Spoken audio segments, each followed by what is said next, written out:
Hi, this is the full conceal perspective.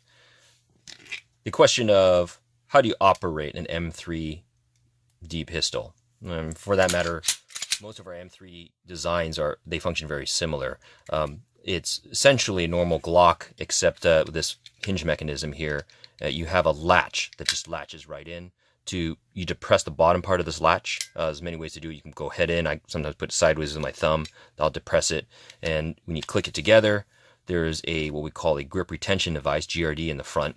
This is adjustable in the M3D. So this little piece, you can adjust it, move it forward or backwards to see how hard you want it to keep that together. And just clicking apart. When you slide the magazine in, it's going to stop right here. You have to press the magazine release to push it up even more. It still will be able to drop down to here. We do have another device that can prevent that, but for the most part, if you're carrying it in your pocket or purse, there's actually advantage to be able, even if it does slide down and lock into you actually have more leverage to be able to take that out and deploy that system.